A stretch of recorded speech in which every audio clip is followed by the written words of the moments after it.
It was one of those rare days when everything felt like it was in sync.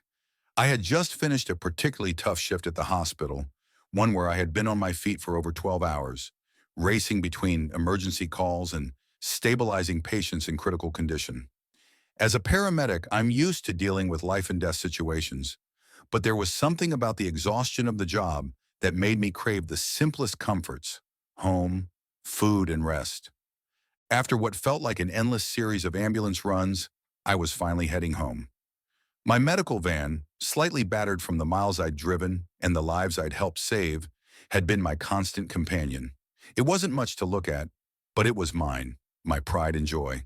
It was essential for my work, and I treated it with the utmost care, always making sure it was in top condition for emergency use. I pulled into my neighborhood, a quiet suburban street lined with rows of neatly kept houses, well-trimmed lawns, and pristine driveways. It was a peaceful place, far removed from the chaos of the city and the stress of my job. I parked in front of my house, something I did all the time, and grabbed my bag. All I needed was a quick break, just long enough to grab something to eat from the fridge and maybe take a power nap before the next call.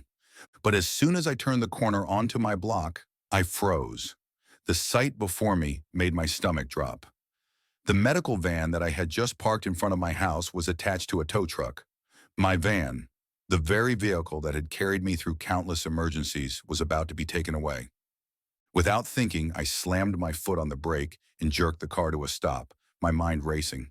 I got out of the car and hurried toward the tow truck. "What the hell is going on?" I demanded, my voice already laced with frustration. The tow truck driver, a middle-aged man with a gut that hung over his belt, looked at me nonchalantly. "This vehicle is parked illegally," he said in a flat, matter-of-fact tone. "It's violating HOA parking rules." "Illegal parking?" I repeated in disbelief, my heart pounding in my chest. "You've got to be kidding me.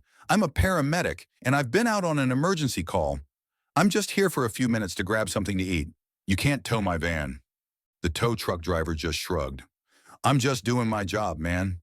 The HOA posted the rules, and they've got a policy against parking here." I felt my blood pressure rise. "You've got to be kidding. I'm a police chief, and this is a medical vehicle. You're towing a critical vehicle. Do you have any idea how important this van is? I've been saving lives with it." The driver blinked at me, clearly taken aback. He probably didn't recognize me right away. After all, not every day does the police chief get involved in petty HOA matters. But my tone was enough to get his attention. "I didn't know, sir," he stammered, looking a bit nervous now. "Do you even know what you're doing?" I asked, my voice low and cold. "This van is for medical emergencies. It's not just a car, it's a lifeline. People's lives depend on it. You can't just tow it because you don't know the difference between an emergency vehicle and someone else's car." The tow truck driver was clearly uncomfortable now, but the real tension came from the group of HOA workers who had gathered nearby. I noticed them for the first time, the small group of people in their HOA uniforms, watching the scene unfold. "We didn't know it was a medical vehicle, Chief," one of the workers said, stepping forward. He was a man in his late 40s, glasses perched on his nose, and his voice was filled with uncertainty. "We just followed the rules. The sign said no parking here."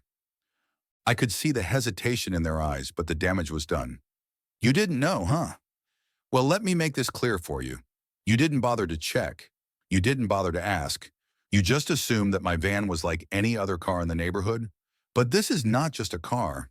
This is a life-saving vehicle." I paused, letting the weight of my words sink in. The workers looked at each other, exchanging uncomfortable glances. They hadn't expected this confrontation to escalate in such a way, especially not with someone like me, someone with the power to make their lives very difficult if I chose to. "This vehicle is protected by medical emergency regulations," I continued. "You can't just tow it without cause. And the fact that you didn't even think to check what this van represents speaks volumes about how little you value the people in this community. Do you know how many lives have been saved because of this van?" One of the other workers opened his mouth, but I cut him off. "No," I said, my voice gaining strength. "You don't get to make excuses. You made a mistake, and now you're going to fix it. Unhook my van and leave it right where it belongs." The workers started to fumble with the tow truck controls, trying to release my van. But there was still a sense of unease in the air. They clearly knew they had crossed a line. I could see their discomfort, but there was no sympathy from me. "You've learned a valuable lesson today," I said, my voice firm. "The next time you decide to enforce HOA rules, you better think twice about who you're targeting. This isn't just about parking spaces. This is about respecting the people who serve this community." The tow truck driver released the van and lowered it to the ground. The workers gathered around, looking more than a little embarrassed. I wasn't about to let them off the hook that easily, though. "I don't want an apology," I said, turning to face them once again. "I want you to remember this moment. And if I catch wind of this happening again, I'll make sure it doesn't go unnoticed. People like you need to understand that you don't get to decide what's important." I climbed into my van, slammed the door shut, and started the engine. Before pulling away, I shot one final look at the group of workers. They were standing there, their heads lowered, too ashamed to meet my gaze. As I drove away, a sense of satisfaction washed over me. The power dynamics had shifted.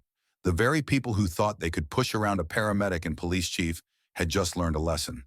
They had underestimated me, and that I was sure wouldn't happen again.